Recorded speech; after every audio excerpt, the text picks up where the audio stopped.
سب کا آغاز اپنی ذات سے ہوتا ہے۔ ہم چاہتے ہیں پہلے دوسرے کی اصلاح کی جائے، جب سب کی اصلاح ہو جائے تو ہماری بھی ہو جائے۔ سب سے پہلے آغاز اپنی ذات سے ہوتا ہے۔ جتنی میری اصلاح ہوگی اتنے میرے بچوں کی ہوگی، اتنے میرے گھر والوں کی ہوگی، اس کو سمجھنا چاہیے۔ ہم گھر پہ تو دین کو نافذ کرنا چاہتے ہیں، خود ویسے اگر نیک نہیں بنیں گے تو وہ چیز آ نہیں سکتی۔ بہت سے لوگ خود کمزور ہوتے ہیں کہ کہنا ان کو مشقت ہوتی ہے، کہنا آتا نہیں ہے، یا دوسرا سننے کا روادار نہیں ہوتا۔ لیکن اگر وہ آدمی بھی خود نیک ہو جائے اعلیٰ درجے کا، تو صرف اس کی شخصیت کی وجہ سے بہت سے ان کے گھر والے خود نیک ہو جائیں گے۔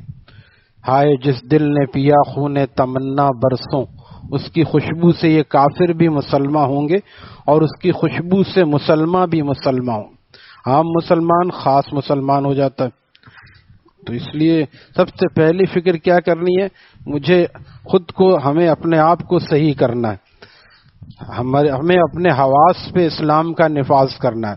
حواس خمسہ، قوت لامسہ، قوت ذائقہ، قوت باصرہ دیکھنے کی قوت، قوت سامعہ سننے کی قوت، قوت لامسہ چھونے کی قوت، یہ جو 5 ہمارے حواس ہیں، ان پہ اگر ہم نے کنٹرول کر لیا تو ہمارا، اور دل مضبوط ہو گیا تو ان پر کنٹرول آسان ہوگا۔ حضرت فرماتے تھے یہ کیپٹل ہے اور دل دارالحکومت ہے، اور یہ حواس اس کے صوبے ہیں۔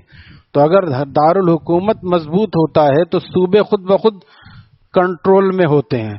دارالحکومت اگر ڈھیلا ہو گیا، یعنی حکومت کمزور ہے، تو ہر جگہ ٹینشن پھیلی رہتی ہے، ہر جگہ پریشانی رہتی ہے۔ دارالحکومت یعنی دل کو مضبوط ہونا چاہیے۔ دل کو اللہ تعالیٰ نے بادشاہ بنایا، اسی لیے آپ علیہ السلام نے ارشاد فرمایا کہ الا، کان کھول کر سن لو، الا ان فی الجسد مضغہ، تمہارے اندر ایک مضغہ ہے۔ مضغہ کس کو کہتے ہیں؟ لوتھڑا، ایک لوتھڑا ہے۔ اذا صلحت صلحت جسد کلہ، اگر وہ صحیح ہو جائے تو پورا جسم صحیح ہو جائے۔ وَإِذَا فَسَدَتْ فَسَدَ الْجَسَدُ كُلُّهُ، اگر اس میں خرابی آتی، فساد آتا ہے، تو سارے جسم میں فساد آتا ہے۔ یہ جو ہم اٹھ کے آئے ہمارا جسم نہیں آیا، یہ دل میں اللہ کا خوف ہے اور اللہ کی محبت ہے، وہ لے کر ہمیں آئی۔ ورنہ آدمی دبلا بھی ہو، چاہے 40 کلو کے بھی بعض لوگ ہوتے ہیں، اتنا وزن کم ہوتا ہے 40-45، لیکن ان کا جسم بھی نہیں آتا، وہ بھی سوتے رہتے ہیں۔ اور اگر جسم کتنا بھی بھاری ہے، دل اگر چاہ رہا ہے تو 3 من کا جسم بھی آئے گا، ایسے لوگ بھی آتے ہیں۔ تو اصل قلب جو ہے وہ قالب کو لے کے جاتا ہے، قالب خود نہیں جاتا۔ جب تک دل اندر سے مضبوط نہ ہو تو قالب کچھ نہیں کر سکتا۔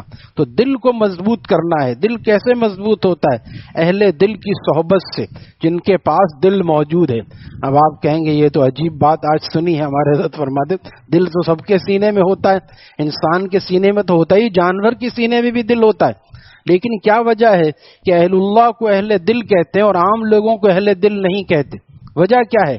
حضرت والا نے اس کو شعر میں بیان فرما دیا، اہل دل آکس کے حقرا دل دہد، اہل دل وہ ہیں جو دل کو اللہ تعالیٰ پر حق پر فدا کرتے ہیں، جس نے دل دیا ہے اس پر فدا کرتے ہیں، اسی لیے ان کو اہل دل کہا جاتا ہے۔ جس طرح پروانہ اپنے پر کا حق ادا کرتا ہے، بارش ہوتی ہے، آپ دیکھیں گے پروانے روشنی میں سب جمع ہو جاتے ہیں، جہاں لائٹ جلے گی وہاں جمع، جہاں اندھیرا ہوگا وہاں سے بھاگ جائیں گے۔ تو پروانہ اس کو کہتے ہیں۔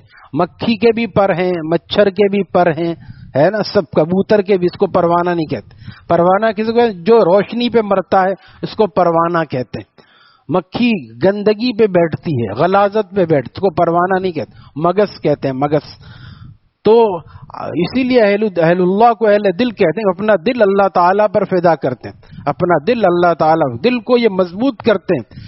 آرزوئیں خون ہو یا حسرت پامال ہوں، کس کا شعر ہے؟ شیخ الاسلام مفتی تقی عثمانی صاحب دامت برکاتہم کے شیخ حضرت ڈاکٹر عبدالحی صاحب عارفی رحم اللہ تعالیٰ کا شعر ہے، آرزوئیں خون ہوں یا حسرتیں پامال ہوں، انہی کو خون کرنا ہے، انہی کو پامال۔ پامال کا مطلب سمجھتے ہیں؟ ہم لوگ اردو بھی نہیں سمجھتے۔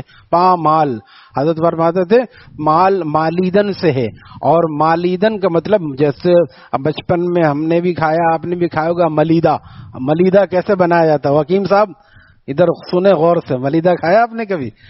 ملیدہ کیسے بنایا جاتا؟ بالکل چورا چورا کر کے، مالیدن مسل دینا، تو نفس کو پیر میں مسل دو، خواہشات کو مسل دو، خواہشات کو مسل دو، تو آرزویں خون ہو یا حسرتیں پامال ہو، مالیدن مسل دینا، پا کیا ہے؟ پیر، پیر کے نیچے مسل دینا، پامال اس کو کہتے ہیں، پامال، مالیدن مسل دینا، اور پیر کے نیچے یعنی خواہشات کو پیر کے نیچے مسل دو۔ اور حضرت مفتی رشید احمد صاحب رحمہ اللہ تعالیٰ فرماتے تھے کہ دینی مسائل میں مصلحتوں کو، اور مصلحت کی صحیح جمع کیا؟ مصالح، مصلحتوں کو یعنی مصالح کو مصالح کی طرح پیس دو، جتنا پیسو گے اتنا ذائقہ پیدا ہوگا۔ کوئی مصلحت نہیں چاہیے، صرف ایک اللہ کو راضی کرنا ہے، سارا جہاں خلاف ہو پرواہ نہ چاہیے، پیش نظر تو مرضی جانانا چاہیے۔ اب اس نظر سے جانچ کر تو کر یہ فیصلہ، کیا کیا تو کرنا چاہیے، کیا کیا نہ چاہیے۔ تو یہ ہے، دل اگر صحیح ہو جائے تو دل سارے جسم پر، دل مضبوط ہے، جیسے دل ہم لوگوں کو فجر میں مسجد میں لا رہا ہے، یہی دل جب مضبوط ہوگا تو آنکھیں کنٹرول میں رہے گی۔ قوت باصرہ، بس باصرہ کیا ہے؟ باصر، دیکھنے والی قوت، قوت باصرہ، بصر کہتے ہیں غض بصر، آنکھوں کی حفاظت۔ یہ غض بصر جب ہوگا کہ جب دل مضبوط ہوگا کہ مجھے اللہ کو راضی کرنا ہے، آرزویں خون ہو یا حسرتیں پامال ہوں، اب تو اس دل کو تیرے قابل بنانا ہے مجھے۔ حضرت فرماتے تھے بعد مطلب دانت پیس کر ایک مرتبہ ارادہ کر لو۔ اور شیخ الاسلام مفتی تقی صاحب نے اصلاحی خطبات میں لکھا ہے کہ کمر کس کے ایک دفعہ ارادہ کر لو۔ یہ محاورے ہمارے ہیں، دانت پیس کے یا کمر کس کے ایک دفعہ ارادہ کر لو، اس کے بعد اللہ تعالیٰ کی مدد آئے گی۔ اور پھر بھی انسان ہے، کمزور ہے، کبھی ارادہ ٹوٹ بھی سکتا ہے، شکست توبہ بھی ہو سکتی ہے۔ شکست توبہ ہو، دوبارہ توبہ کر کے اللہ کا پیارا بن جائے۔ جو ناکام ہوتا رہے عمر بھر بھی، لوگ اسی لیے بہت سے ارادہ نہیں کرتے، ہمارے بس کا لگتا نہیں ہے۔ ابھی کر کے تو دیکھو، 4 دن قائم رہو گے، 4 دن تو متقی رہو گے، 5ویں دن تقویٰ ٹوٹے تو پھر دوبارہ جوڑنے کا اللہ تعالیٰ فرماتے ہیں جب بندہ توبہ کر لیتا ہے، التائب، اللہ کے محبوب فرماتے ہیں التائب حبیب اللہ، توبہ کرنے والا پھر ہمارا محبوب ہو جاتا ہے۔ توبہ سے تقویٰ اگر ٹوٹ گیا، 2 دروازے ہیں، جیسے ہماری مسجد کے کتنے دروازے ہیں، اب کوئی کہیں سے بھی آ جائے ہم آپ اعتراض کریں گے ادھر سے کیوں آ رہے ہو بھائی، آپ کو ادھر سے آنا چاہیے، ماہانہ مسجد میں ہے نا۔ تو اللہ تعالیٰ نے غیب سے یہ بات کس کو فرمائی؟ علامہ اصفرائینی رحم اللہ تعالیٰ کو، جو امام غزالی کے استاد تھے۔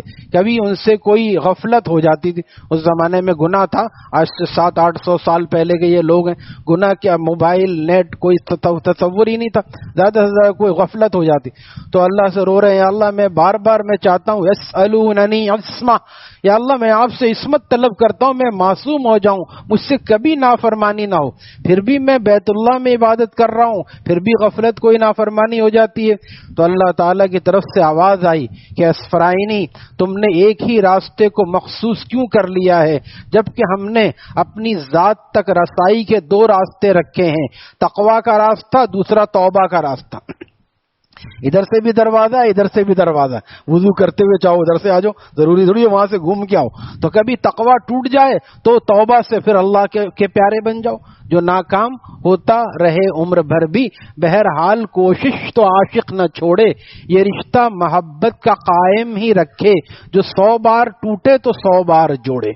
جو مستقل گناہ اس کو ایک دفعہ ختم کرنا ہے، یہ داڑھی کا، یہ ایسے گناہ ایسے جو ایک دفعہ ختم کرنا ہے، اس کے بعد ہمیشہ کا کیا، یہ نظر کی حفاظت، زبان کی حفاظت، اس ارادہ کر لیا اب جھوٹ نہیں بولوں گا، گالی نہیں دوں گا، پھر نکل گئی منہ سے نکل گیا، پھر توبہ کر لیا، اللہ مجھ سے نالائقی ہو گئی، میں آپ سے معافی مانگ رہا ہوں۔ اسی لیے 2 رکعت روزانہ صلاۃ توبہ رات کو پڑھے اور صلاۃ حاجات بھی پڑھے، اپنے تمام گناہوں کی معافی مانگے اور آئندہ کے لیے پھر ہمت مانگے، یا اللہ میں کوشش کر رہا ہوں لیکن میں بھی کمزور ہوں، میرے ارادے بھی کمزور ہیں، آپ ہی کی مدد کی ضرورت ہے، ایاک نعبد و ایاک نستعین، ہماری عبادات آپ کی استعانت کے محتاج ہیں۔ اللہ تعالی ہمیں اس راستے میں ہمارے دلوں کو مضبوط فرما دے اور اپنی اصلاح کے ساتھ اپنے گھر والوں کی اور معاشرے کی اصلاح کی فکر بھی نصیب فرمائے۔ الحمدللہ رب العالمین۔